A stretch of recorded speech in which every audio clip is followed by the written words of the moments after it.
WWE 2K26 looks to have quite a few positive gameplay adjustments, all of which won't work because this is a post-Yukes WWE game. The changes are good for the most part. I'm largely intrigued by one very surprising inclusion, but there's something that needs to be credited as the reason that 2K is making all these changes to these games, and I'll be mentioning what that is after a bit of a discussion about the games from 2K22 to today. And no, I will not be going over the Battle Pass inclusion crap, because what more can I even say that has been said already? After the most disastrous launch for a WWE game in history in WWE 2K20, 2K declared that WWE 2K21 was cancelled so that the new devs of the game's visual concepts could work on building a new proper entry from the ground up, even giving them an extra 5 months of development time.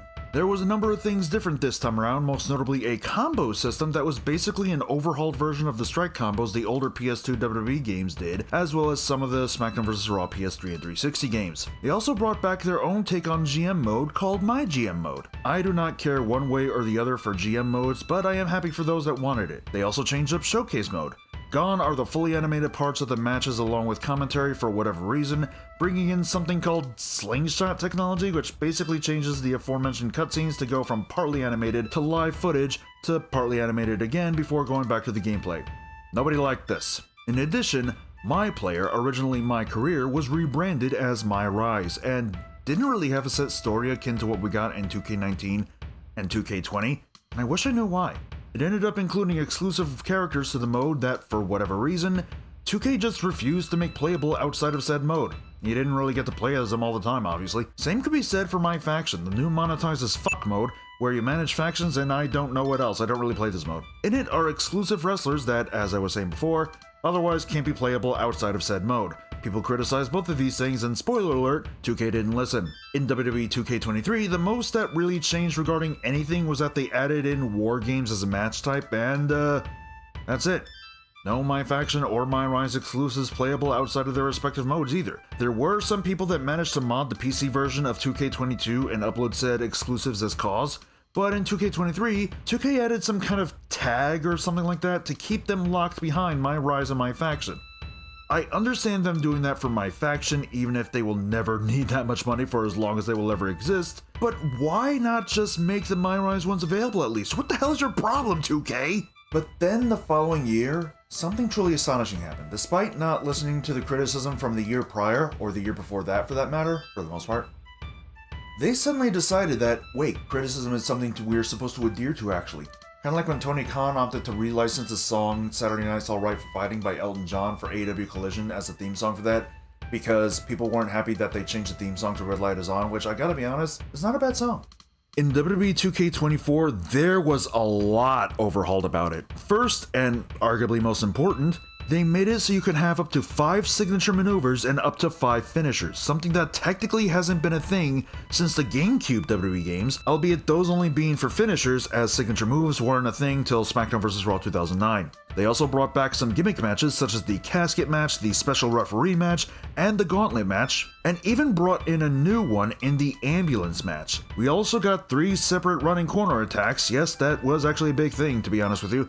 And they also made a new version of OMG moments, which originally were just big moments the older games had, such as a spear through the barricade, called super finishers, which were stronger finishers your wrestler would use after stockpiling 3 finishers in your meter thing. You probably don't know what the hell I'm talking about here, such as a diving stomp from Seth Rollins, the spiral tap for AJ Styles, and the 450 splash for R-Truth. Speaking of him, may this company burn for making him cut his hair for nothing. Every time that I see him back in his comedy role, I feel actual physical pain. My Faction exclusives were also no longer exclusive as they introduced Persona cards, which were special versions of wrestlers that you could play outside of My Faction mode. They even let you play as My Rise wrestlers, but only in My Faction mode. Yeah, I have zero idea why they did it this way. Oh wait, there was one My Rise wrestler that was made available in other modes.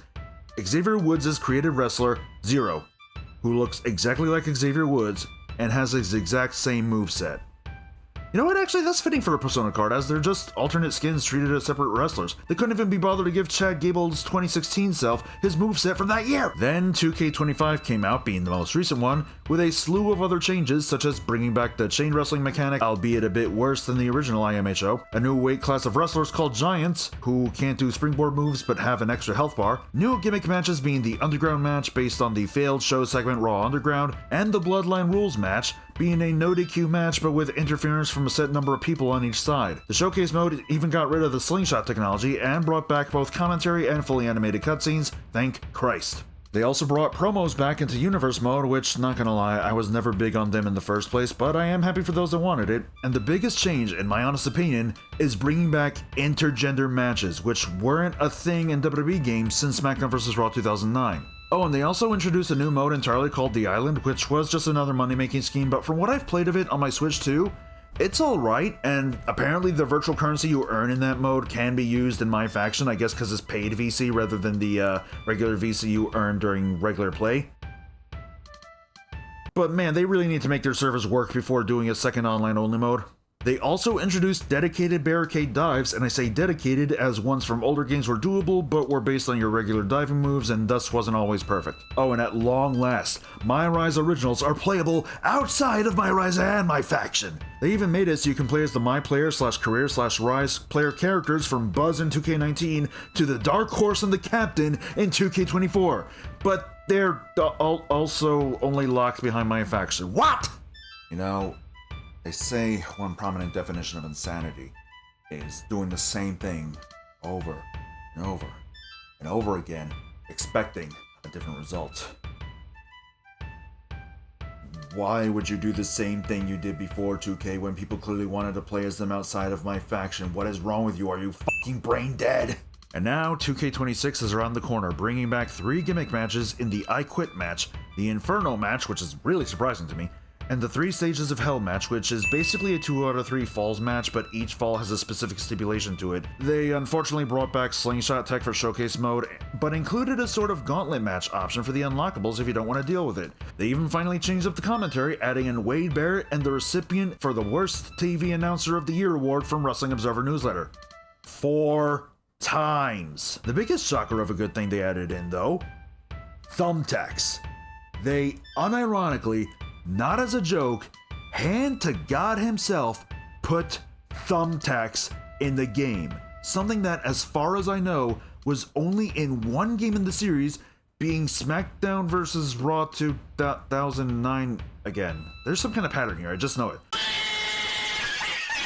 Oh, but the kicker here is that it was only on the Wii version. Yes, thumbtacks were only a thing in SVR09 on the version where the company that made the console for said version is big on family friendly, and by that point published only one M-rated game themselves.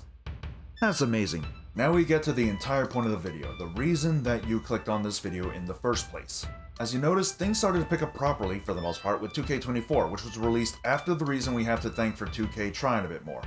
What is that reason? Well, you're not gonna like it, but it's the truth, and you need to accept the truth instead of being a little bitch trying to substitute reality for whatever makes you more comfortable. That reason is none other than AEW Fight. For God's sake, guys, hear me out before you bring out the swords. Or are those knives? It's been a while since I've seen swords.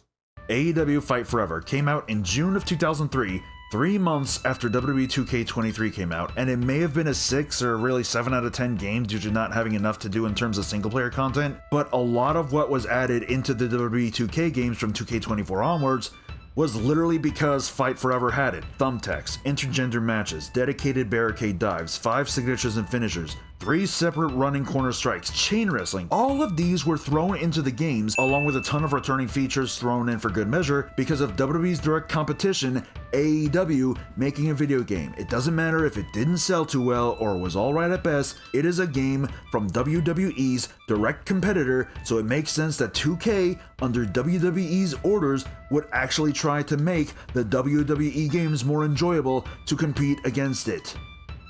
I don't mean to come off as tribalistic, as I really don't want to be that way, but like, come on WWE stans, it's common fucking sense to understand this. It's as easy to connect the dots as adding 1 + 1. What, are you genuinely saying you cannot add 1 + 1 together? Best not poke fun at ratings and attendance numbers if you can't count then!